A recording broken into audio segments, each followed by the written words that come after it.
like most of you do. Um, that's okay.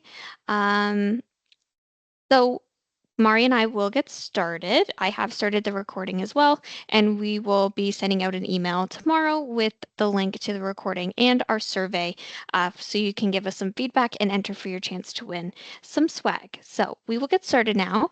We will be going over our on and off campus housing options, and of course, some tips and important things to consider when you're making decisions on your upper year housing. We know it can be kind of an overwhelming and stressful time, so definitely, that's why we're here today. So if you do have any questions along the way, like while we're presenting, you're welcome to put them in the chat. We have some amazing helpers today, Hardik and Drew, and we are they're happy to answer any of your questions, but we will also be having a Q&A session at the end. So if you want to hold your questions till then, that's totally fine too.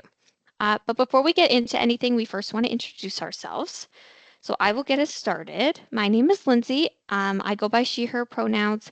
I am one of the housing services advisor here with Campus Housing. If you have called or emailed the Campus Housing office, you likely spoke to Maria or I, and we help students like yourselves with any needs that you may have related to housing, on or off campus, and even accessibility needs. And I'll pass it to Maria to introduce herself. All right, thank you, Lindsay.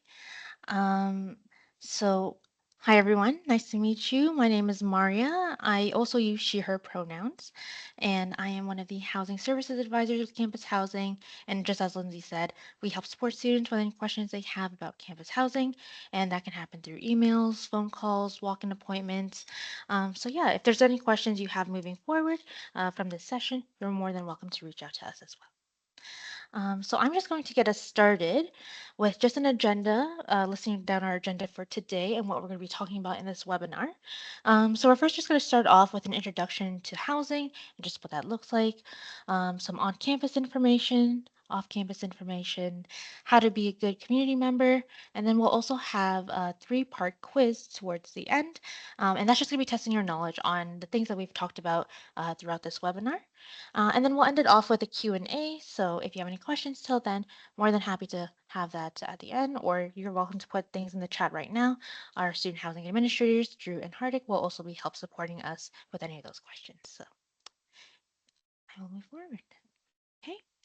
So I just want to start us off by talking about the campus housing mission. So when it comes to supporting our students, our mission is to foster meaningful growth and learning opportunities by providing safe, accessible, clean, and supportive homes where all students succeed personally and academically. So we hope throughout our webinar today, you'll be more well informed about some housing options that are on and off campus. Be aware of the great campus services that we have available that help support you guys, and just be aware of just how to safely search for housing and what are some next steps. But I'll pass it over to Lindsay to get us started with our first agenda for today.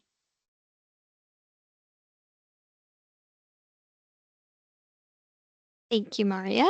So like I said at the beginning, we know that finding housing for next year and any upper year that you might, or any year going forward within your academic career can be overwhelming. And that's why we're here today and why we put this webinar together. So, what are your housing options? So, if you haven't had the chance to think about it yet, you might first want to ask yourself, do I plan on living on campus? Are you currently on campus and want to continue? That might be the best option for you. Or do I want to look at something different and look off campus? And today we're just going to talk about what those might look like for your upper year, and of course, things to keep in mind before you sign off on that off campus housing lease.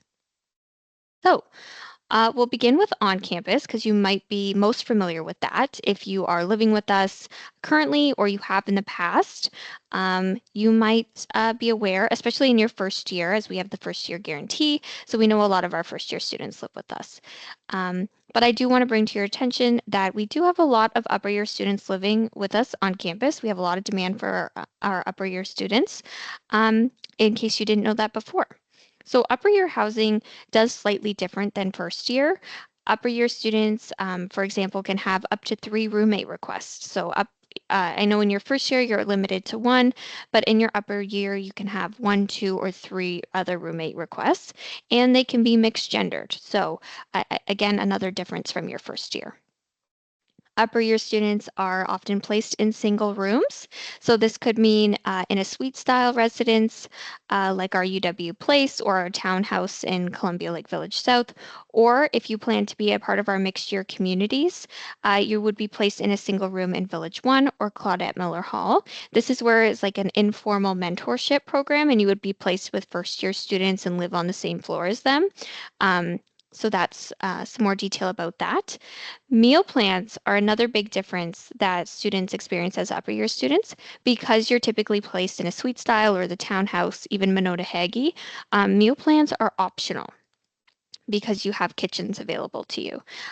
So most of you, if most of you were placed in traditional style residences in the past, you would have had to have a mandatory meal plan, and those would still be needed for the Village One or Claudette Miller Hall mixed year community spaces.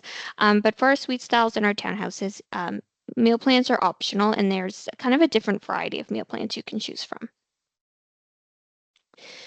So as you see on the screen here, UW Place, Columbia Lake Village South, and Monotahegi residences are typically what we have our upper years choose from on their application.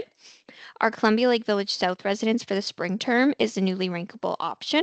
And I just want to highlight that in the spring term, it's a pretty great place because you're right down the street from SIF, right across the street from the Columbia Lake Walking Trail. So it's an excellent way to get involved, whether inside or outside, and be active. So it's something to consider. And I will pass it over to Mario to kind of go over what applications we have open at this moment. All right, thank you, Lindsay.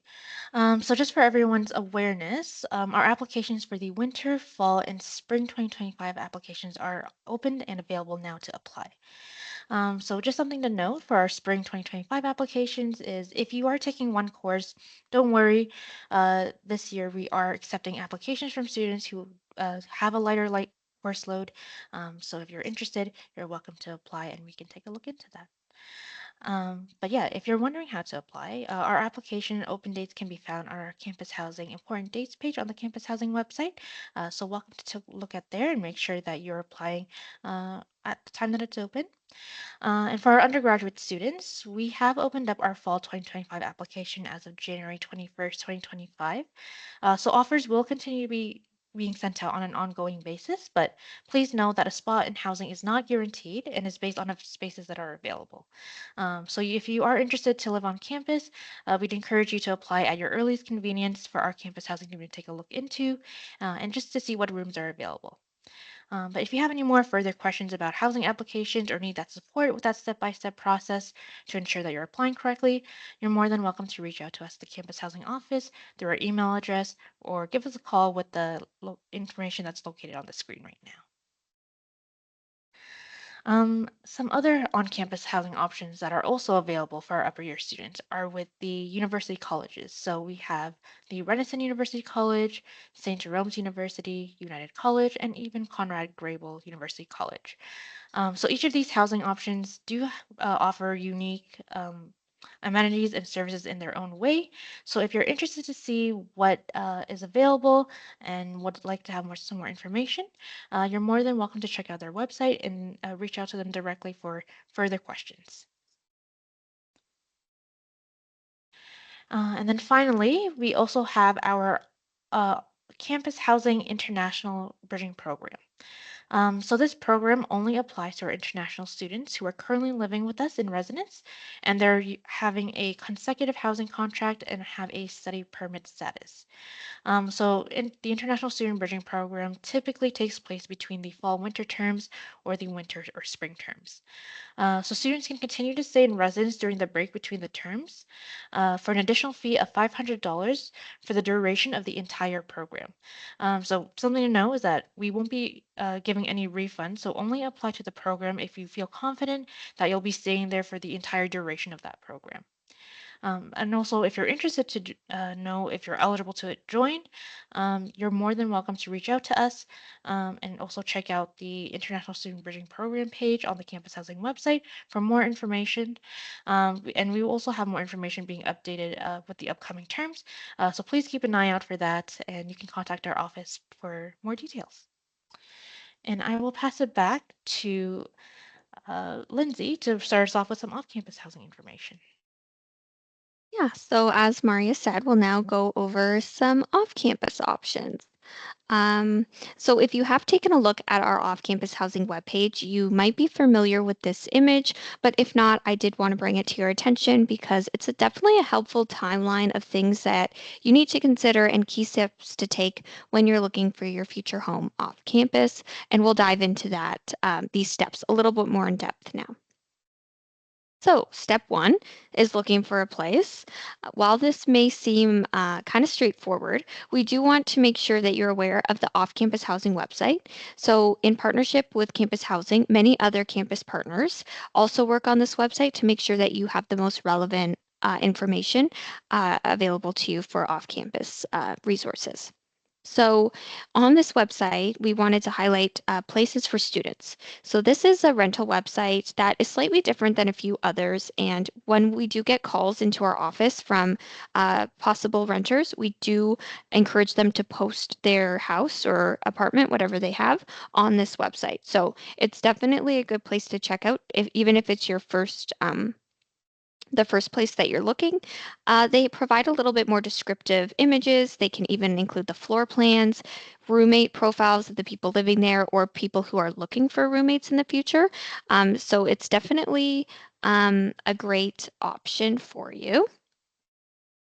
We also encourage you to reach out to us as your first step. Mari and I, your housing advisors or the campus housing inbox, we are here to answer any of your questions. While we are members of campus housing, we do want to help you in all of your housing needs, whether that be giving you off-campus resources. While we're not affiliated with Places for Students or any of the resources we would provide you, we do know that students have found success with them in the past, and we're happy to send you a list of that as well. So continuing on in step one is the prep process. So starting as early as 6 to 8 months in advance of when you're going to need your housing is a great place to start. It gives you enough time so that you're not overwhelmed. Ideally, you want to check listings frequently, like on an everyday basis. So setting an hour or two aside every day to kind of read through all of the listings on all of the rental agencies would be very helpful for you to avoid being overwhelmed and overburdened with it. This could also prevent you from rushing into something immediately because you think you're limited to what's being posted that day, but new listings are posted all the time with sublets and new renters and things like that. So don't feel rushed into anything. There's plenty of time. Take your time and set some time aside every day to look. If you have roommates already decided, that could be really helpful so you can split up the task so you're not overwhelmed and the burden's not being placed on one specific person. And you can all take a look at what you might be interested in because I'm sure you have different ideas on what an ideal place would look like. So again, moving on to step two is before you rent, you need to understand your needs. So if you're not familiar with our home series on Instagram, you might not be aware of what this is. But basically, you need to help identify your must-haves and your needs in a place. So for example, being close to campus might be your main priority. If you don't have a car or you just want to be in walking distance, that might be your main priority. Whereas having a dishwasher is not necessarily a need, it's more of a want. It makes your life easier, but at the end of the day, you could always wash dishes by hand if you prefer being close to campus and you can't get the both within your budget. That brings us to the biggest point, I think, is um, creating a budget, knowing exactly how much money you want to spend on your rent each month, how much you're willing to spend on additional things like wants. That's something to note as well. but you might want to compromise. So, for example, a housing that's closer to campus typically is more expensive in rent. So instead, you could compromise, move a little further away, and you know that you can take the free Ion and free bus system with your walk card. Um, and you could save on rent, and maybe then you could even afford a place with a dishwasher. So you got to like weigh your options and see what you are willing to spend your money on. So continuing with rent, of course, we know that each month you're going to have to pay rent.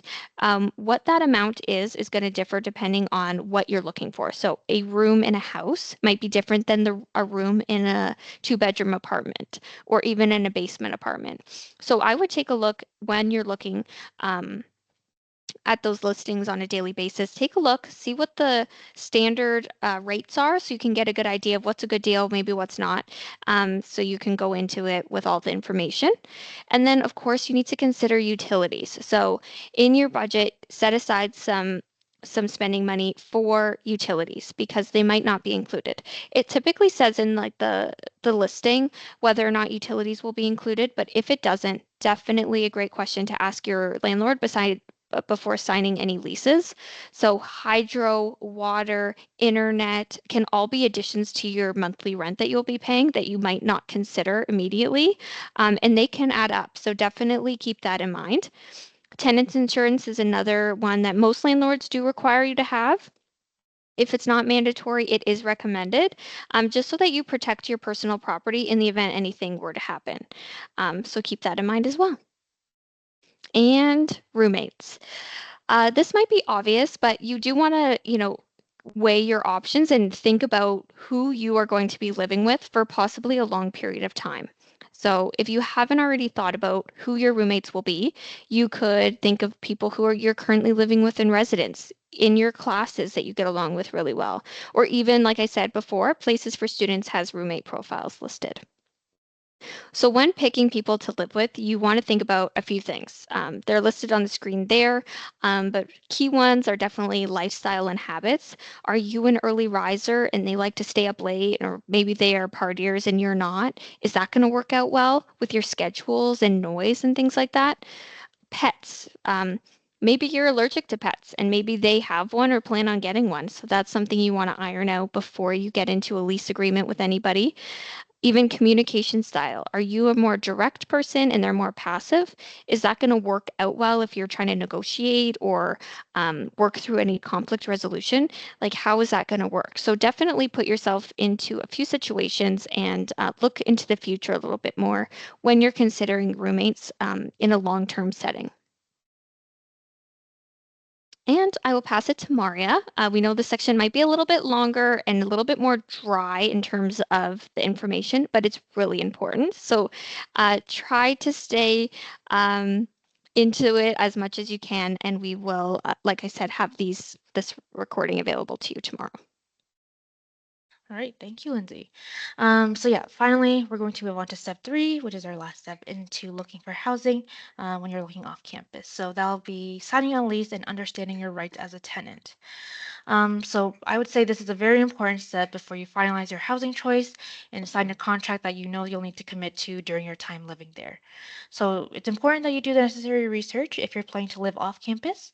So it is highly encouraged that you make sure to thoroughly read through your entire lease before signing anything. But let's just start with understanding the Residential Tenancy Act. So this is a law that sets out rules and guidelines for renting a home, including the rights and responsibilities for both the tenant, which is the person who's renting, and then the landlord. So those are the property owners. So a good example of this is that the Act explains what tenants and landlords are allowed and not allowed to do.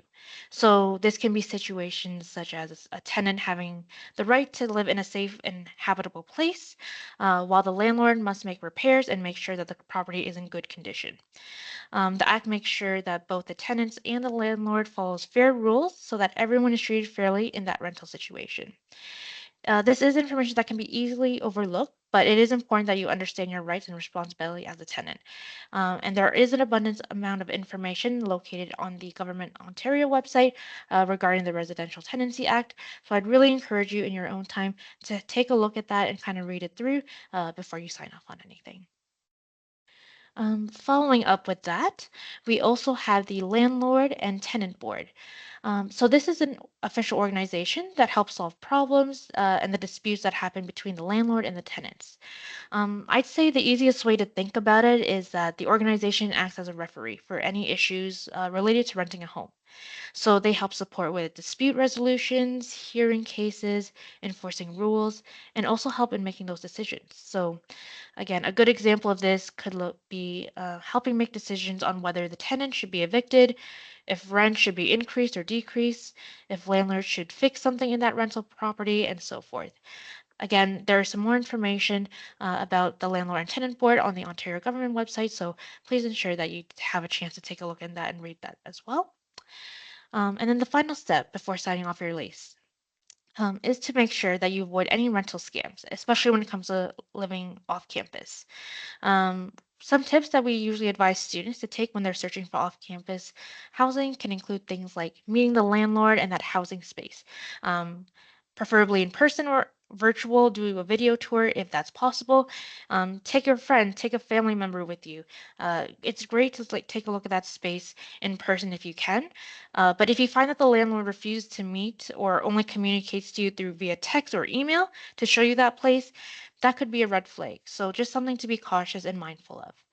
Another tip could be making sure to research online for the reviews about that landlord and that property detail. So just finding out if the landlord or the property is a legitimate thing and they're listed on a trusted rental website or property listings. If you can't find any information about this and about either the landlord or the property, be cautious. Trust your instincts. If things seem too good to be true, sometimes they just can be, so always proceed with caution. And finally, before signing off anything, make sure the lease agreement looks official and contains all the necessary details, such as rental prices, the length of a lease, the terms and conditions about the deposit or repairs, anything of that sort. If you think that there's something missing or something seems unclear, more than welcome to ask questions to your landlord. They're the ones who do in charge of that lease, so they would have that information. So make sure to have that understanding between both of you before signing off on anything. But yeah, those were just a few tips to keep in mind and that can be used to avoid most rental scams and just making sure that you're dealing with a legitimate landlord. Again, always be cautious. Don't rush into anything without checking everything thoroughly. Following up with that is understanding how leases work. So let's delve a little bit more into that process. So making sure that you read the rules for the lease, so you should be aware of how this is being set up, what's being included, and how it can be ended. So for the purpose of the lease, a lot of that information should include things such as the rental amount, so how much you're paying, when rent is due, the length of the lease. So typically we find that leases last for about 1 year, the responsibilities on both the landlord and the tenant, security deposits, and so forth. So just make sure if you have any information and are wondering about that, you can talk to your landlord about that lease. If you're needing to negotiate a lease, make sure you know what you want, asking it politely, and just trying to see if you can find a compromise between you that works for both you and the landlord. If you're feeling well prepared and approach it thoughtfully, you may increase your chances of getting the deal that may be suiting your needs. So it never hurts to just have that conversation and see where things go. But if you do find that the landlord isn't willing to negotiate or meet your needs, something really important to know is that don't be afraid to look into other places. You're not obligated to accept that contract or that lease in that moment. If you feel that you're uncomfortable or don't feel as safe when you're looking into it or it doesn't meet your needs, you're more than welcome to take a look into some other options that might feel better to you and is more settling for your certain situation. And lastly, if you need to terminate your lease, make sure to give the proper arrangements with you and your landlord. So if you have any questions about leases and just like how to get started with that and landlord conflicts, anything of that sort, we do have our WUSA legal services team who are available on campus to help support students with this who are living currently off campus and help you get started with some next steps. So an option and a resource to also reach out to. And then some important considerations. So I would say when it comes to searching for housing safely, again, make sure you're sticking to trusted websites and researching about that landlord and that organization. If you have that opportunity, visit that place in person or do a video tour if you're unable to see it in person. Read the lease carefully, keeping in mind of any rental scams that may come forward. And of course, avoid paying fees upfront unless they are legitimate. So just something to keep in mind. But by taking these steps, you may increase your chances of finding a great place for you to live and something that you feel safe living in. But yeah, some things to also keep in mind is not forgetting to ask yourself these questions. So I do have them on the screen here, but it could be things such as like, is this deal too good to be true? Is there the urgency or pressure to get that deal done quickly? Have you asked questions that they're avoiding? Are they asking to transfer money through the internet or wire money out of the country? Just some things to keep in mind. And then we also have, if you're being asked a guarantor, like what can you do? So we find that students, especially our international students, may be requested to have a guarantor, which can be very challenging, especially when you're unaware or not sure where to go. So ultimately, what we advise students to do is to just to be upfront with your landlord about your situation and explore alternatives. But as mentioned earlier, avoid paying a large lump sum of money upfront would be best. And again, have that discussion with your landlord and see if there's any other opportunities that can come forward or any other solutions. Also, checking the facts, verify personal information. If that person is living out of the country and they want to rent that advertised location, don't provide your banking information right there and then. Uh, Take some time to ask them the questions, approach things cautiously before you sign anything, and just ensure that you do the proper research and ask your landlord before finalizing anything. And then some other off-campus resources that we have available that are available on campus. We do have for our international students who may require some support on campus, we have the International Experience Center. So they provide some assistance in one-on-one immigration consultations, guidance for international students who are adjusting to that Canadian culture or just even adjusting to the university life. They also provide some fun social events and networking opportunities. So, more than welcome to join that and kind of ask more questions if you'd like. We do have the location and contact information available on the screen now. So, welcome to take a look into that. The website's available. And yeah, you can inquire a little bit more with them if you are interested in joining any of their events that are happening into the year. And then we also have our WUSA off campus community. So our WUSA off-campus community does support all of our undergraduate students who are currently living off campus. So they provide social and educational events to all of our off-campus students, and they just help you feel more ensured that you're feeling adjusted to the university and to the surrounding community. So again, location, contact information, and the website is on the screen right now.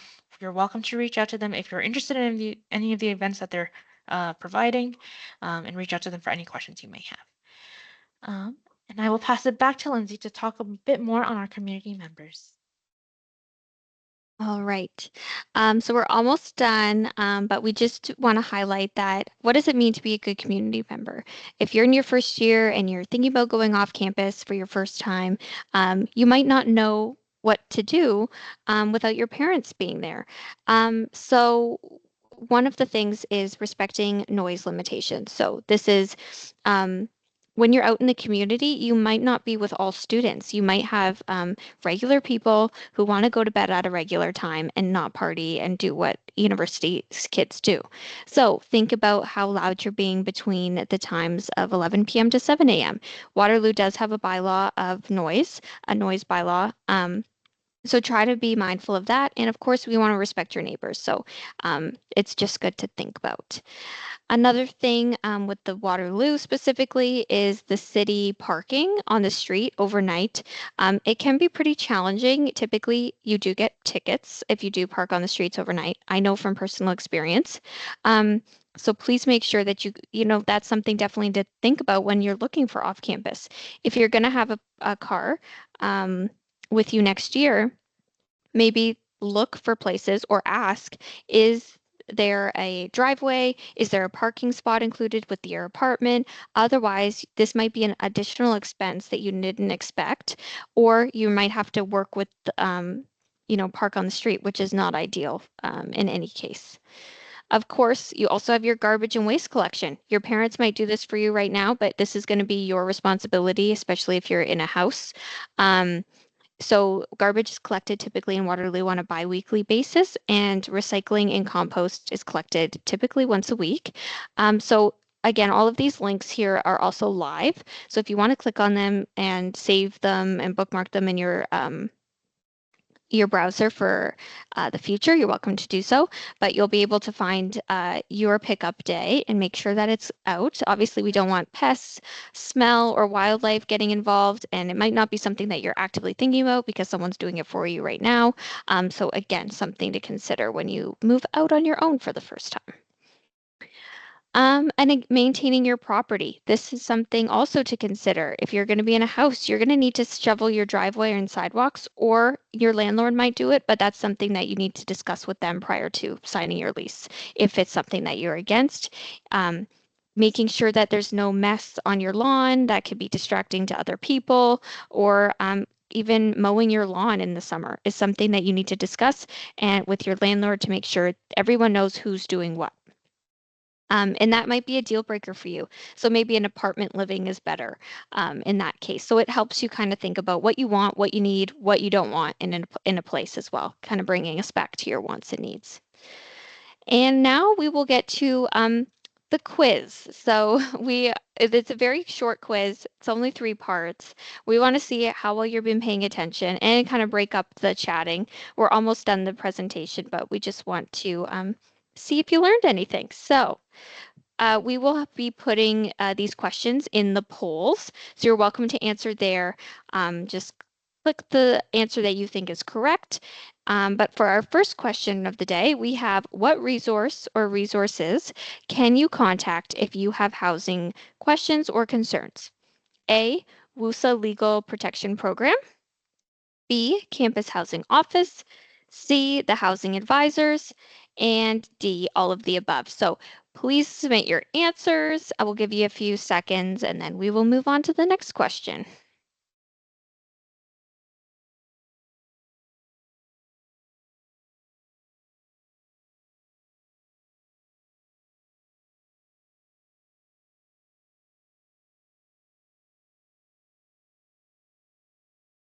Seems like a lot of you are on the right track. I'll give you maybe another few seconds or so.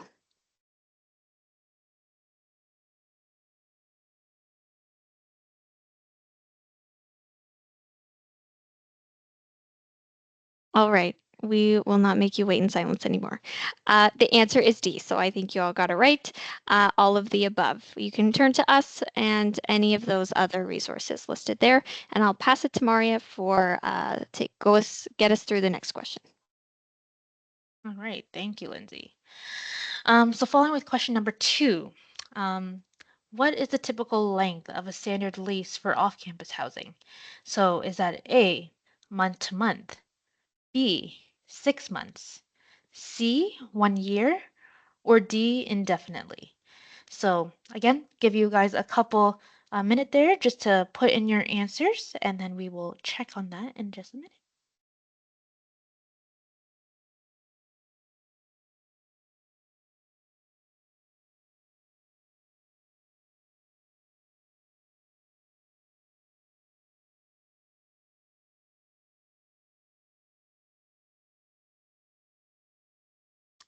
All right. It looks like we've got quite a lot of answers on this one. But let me just open this answer up. So the answer for question number 2 was C, so which was 1 year. And I do see that everyone did choose that answer, so that's great. I did mention that earlier, so I'm glad that you guys were listening and know that it is for a year. Typically, that is for a year. So yeah.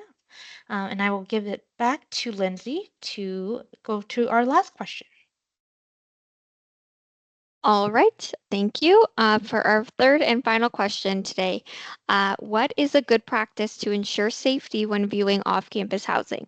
A, go alone to save time. B, bring a family member or friend with you. C, only view at night for better ambiance. Or D, only communicate with the landlord via text. So again, we'll pop that into the polls. You're welcome to answer. We'll give you a few minutes, seconds. Everyone.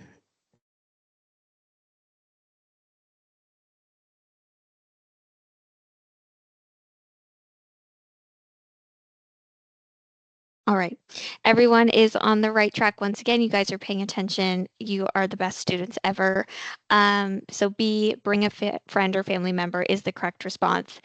We obviously don't want you going alone, especially at night, and it's obviously better to communicate with your landlord in person or over the phone so you know, so you can help avoid a scam.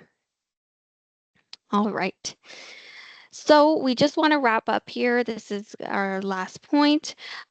We do have some handouts available at any of the residents' front desks. So you're welcome to grab one. They have some information about what services are available in campus housing if you're living with us or if you plan to continue to live with us. It just kind of helps separate who does what. So, campus housing and your advisors, Mari and myself, can help with answering questions like that application type questions, um, assist with accessible housing questions, proof of residence, things like that. Whereas our residence life team, which will be your Dawn, your residence life coordinator, help with room changes, roommate disagreements, and that kind of thing. And then the front desks can help with mail pickup. Any other questions that you might have, move in, move out, just standard questions in residence. So yeah, grab that. It's a great resource to use going forward. And thank you. That's it for today. We didn't take up the whole amount of time because we just wanted to give you some time to ask your questions as well. But we want to thank you all for being here. For those of you who came, we will be sending, like I said earlier, sending out this recording and this link to our survey tomorrow. The deadline to submit that survey will be next Thursday. So make sure you get it in so that you can win or have your chance to win the swag bundle from Campus Housing. And we're picking 5 winners, so that is a great odds. So hopefully you win. And it just helps us out a lot if you do complete the survey. This is the first time we're running this program in this format, so we just want to make sure that the next time we do this, we have even better information and help students in the future. So we appreciate you doing that for us. Yeah, and we will now pass it over to you with the questions. If you have any, you're welcome to pop them in the chat or you can come off mute.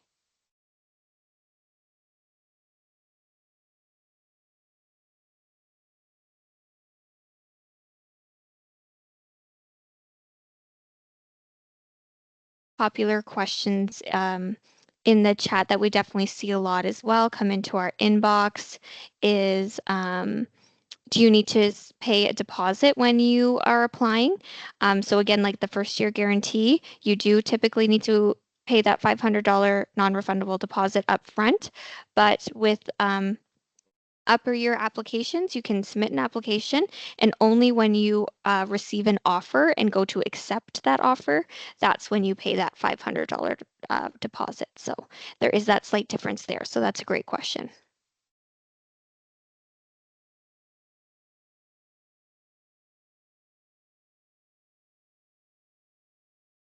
Another popular question is when do you know what if you will receive an offer for fall?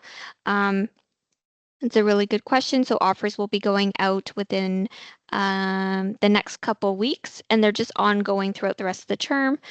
So just keep an eye on your inbox. If you have applied, you don't want to miss the deadline to apply or to accept. There's typically a 7-day window to accept your offer. Oh, we'll give you a few minutes for any more people to put their answers in the chat. Or like I said, if you want to raise your hand and come off mute, welcome to do that as well.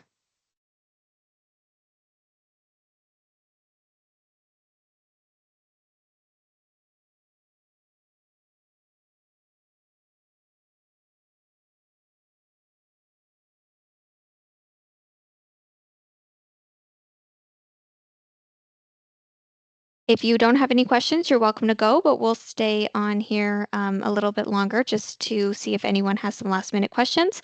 And yeah, thank you for coming today.